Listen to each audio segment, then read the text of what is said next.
You have heard these names at the Gold Derby blog as our pundits. Now, here they are in the flesh. David Sheward from Backstage, Matt Windman from amNY. Now, these guys have a disagreement on the best musical race at the Tony Awards. David, you're pretty confident that it's Memphis, right? I think so, yes. I think Memphis it's a great show. I really enjoyed it. And it's kind of the middle of the road choice between American Idiot, which is very hard rock, and some of the and Fela, which is also a great show, but it's kind of out there and very unconventional. And Memphis has a lot of potential to tour. I think that since now you don't have any of the press voting this year, it's going to be more of a let's see how this show can tour on the road. It's going to be a big factor. And Matt, you do not disagree with this. You believe that Memphis can win, but you think that American Idiot is still in the race, and we need to explain that it was the front runner initially, and then it was not nominated for Best Director. Its stars were skunked, and its choreography was not nominated for, I'm talking about American Idiot. That was a surprise, so it loses some momentum, right? Yeah, that's true. I mean, up until yesterday, we all thought that it was a done deal. American Idiot would be the new Spring Awakening, but you're right. Yesterday was a blow for it. But you don't know because the nominators are different from the voters. Explain that. There's a nominating committee. Yes, and if anything, I think that they'd be more likely now to give American Idiot that Best Musical award and leave everything else to Memphis or to Fela.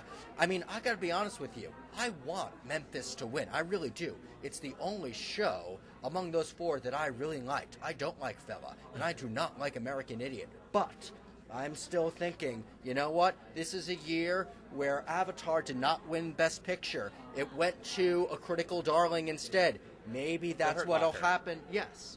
I couldn't think of the name. I don't follow movies.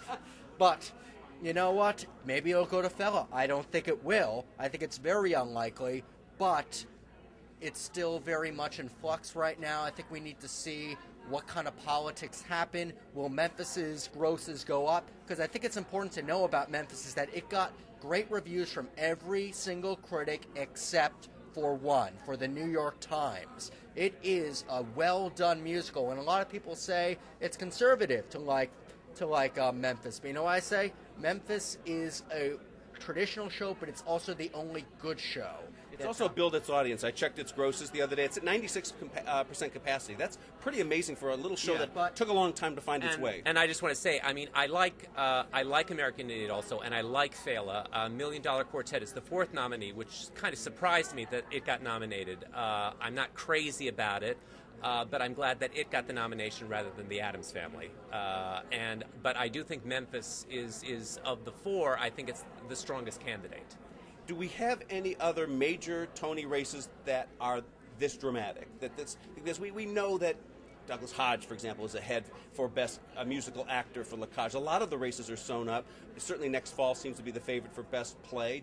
Does everybody agree with that? I think that there was a bombshell today when they announced that Time Stands Still is going to go to Broadway, and that's obviously well-timed, and it's saying, hey, give us the award because invest in our show because we'll be back. And you know what? Red is not a huge hit. Next Fall is not a huge hit either, and Time Stands Still did sell out its run, and it's going to come back, so I think now that is a real change in that race, and it could.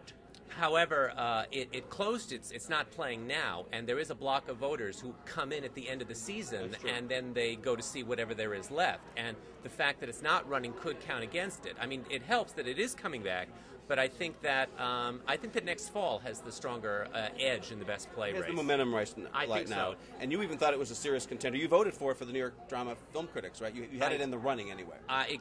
For the New York Drama Critics Circle Awards, I gave it my second choice for Best Play behind The Orphan's Home Cycle, which was off-Broadway and therefore not eligible for the Tonys. Right. Any other cliffhanger races that you guys want to slug it out over? Let's see. Oh, yes, of course. Enron for Best Score. Yeah. That's the tragedy, I think. Enron was my favorite play of Broadway this year. For it to close the day after, the news came that it's closing the day after the Tony nominations when it wasn't nominated was a crushing blow. Yeah, I mean, it was just too expensive and too big, and the Times didn't like it. I mean, It was the word division is the definition of this. Half the critics liked it, half did not, and it just couldn't afford to keep going with this divided press.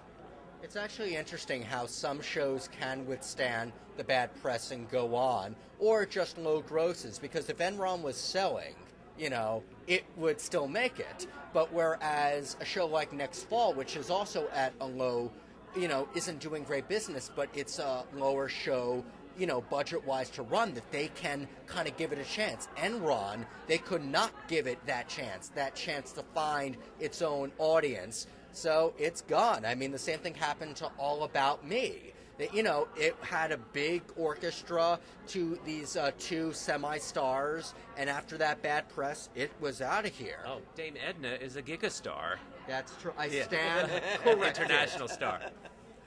Okay, thanks, guys. Thank you.